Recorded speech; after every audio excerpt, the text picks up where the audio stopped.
So Bapu on the air silence please.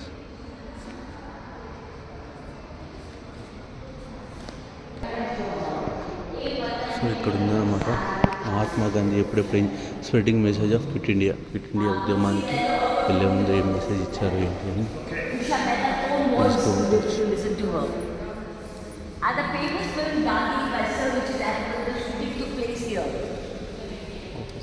గైడెలు చెప్తున్నారు ఇక్కడ. Mahadev Desai, wow. ఇక్కడ చూడొచ్చు ఉప్పు సత్యాగ్రహానికి వెళ్ళే ముందు అనుకుంటాను ఇదంతా aggression and emotion of freedom. Wow. భారతదేశ స్వాతంత్రం కోసం పోరాడిన వాళ్ళందరూ ఉన్నారు ఇక్కడ. వీళ్ళ పేర్లు. ఏ మూమెంట్ ఇది? Spreading of the moment in the history session of quit India moment Mahatma Gandhi give a memorable mantra do or die.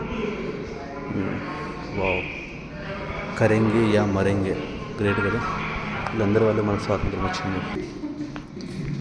ఎంత బాగుంది ఇక్కడ. బాపు ఇక్కడ కూర్చొని ఈరోజు అవుతున్నారు. నైస్ కదా. ఇక్కడ ఏదో ఉంది. హర్జన్ సేవ్ ప్రేమ్ సత్య సమాజ్ అహింస అంటే గాంధీజీ పాటించిన సిద్ధాంతాలు అన్నమాట. వావ్.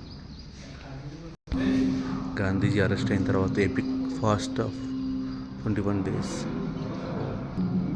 ఇది రూమ్ ఎందుకు క్లోజ్ చేశారు మరి. ఇక్కడ ఆయన వాడిన వస్తువులు ఉన్నాయి. టీ తాగినవి, టిఫిన్ చేసినవి, గ్లాసులు, పాత్రలు, స్పూన్లు అన్నీ ఉన్నాయి ఇక్కడ.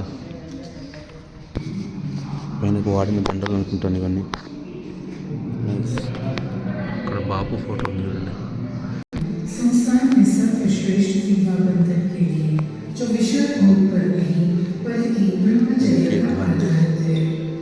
ఇది గాంధీ తాత చిన్నప్పుడు ఫోటో, ఎంగేజ్లో ఉన్నప్పటిది.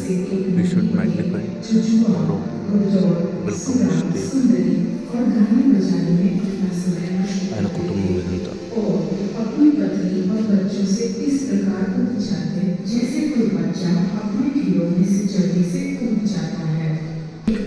ఆయన భార్య Kasturba, an ideal life partner. ఎలా ఉండాలి జీవిత భాగస్వామి, ఒక రోల్ మోడల్ లాగా ఉండాలని